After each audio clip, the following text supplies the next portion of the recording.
Smoky eyes. Som jeg også bliver jeg spurgt om utallige gange, hvordan pokker laver man de her flotte, støvede øjne. Og det er faktisk ikke så svært. Som base bruger jeg faktisk Velvet, som jeg også bruger til nem og naturlig makeup. Så Velvet på hele låget. Jeg arbejder med små lag, fordi så lægger det sig som fløde og fløj, i stedet for at putte meget på ad gangen. Så små lag, så bliver det sådan, smelter det helt ind i huden. Og så går jeg til eye creasen. Det er fedtfarve, og det er levende, så det skal fikseres. Jeg tager simpelthen den sorte her, fedter pelsen godt ind, så prikker jeg den simpelthen bare op her. Jeg lægger den som sådan nogle små prikker.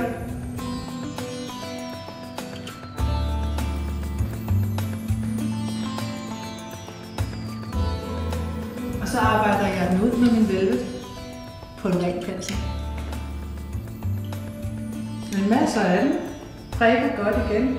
Det ved man sådan at bare prikke indtil jeg egentlig synes, at der kommer lidt struktur over det. Så tager jeg Face and Body Shine. Masser af Face and Body Shine.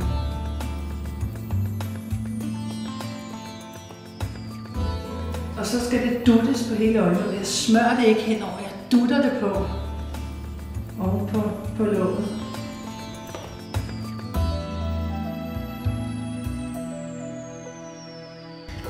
Tager lige min Velvet igen, kører henover for at gøre det rigtig sexet og mystisk.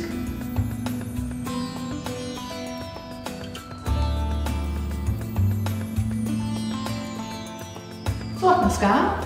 Det er der ikke masser på.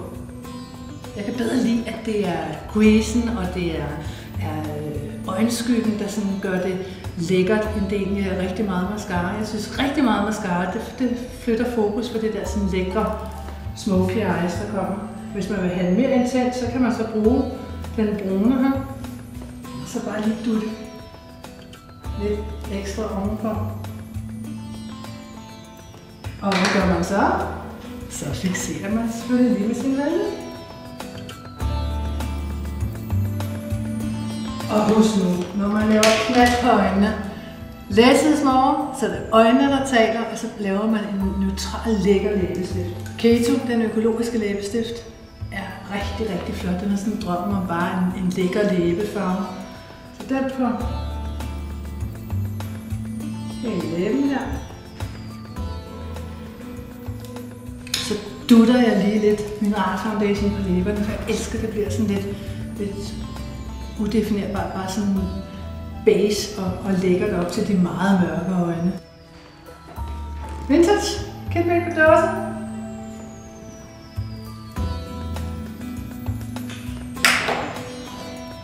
Og stadigvæk helt neutralt.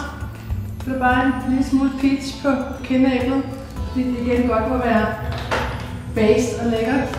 Og så kan man altid lige kigge på, om man synes, at punktet skal være lidt mørkere. Det kan godt være, at det skal det, når det er, at øjnene har fået så meget farve. Smoky eyes behøver slet ikke at være så svært. Det handler om at arbejde lidt med det. Husk, at basen ikke skal være for mørk. Og så det der gode eye crease, det sorte, fixer det med Face and Body Shine. Og Face and Body Shine er faktisk en magisk ting.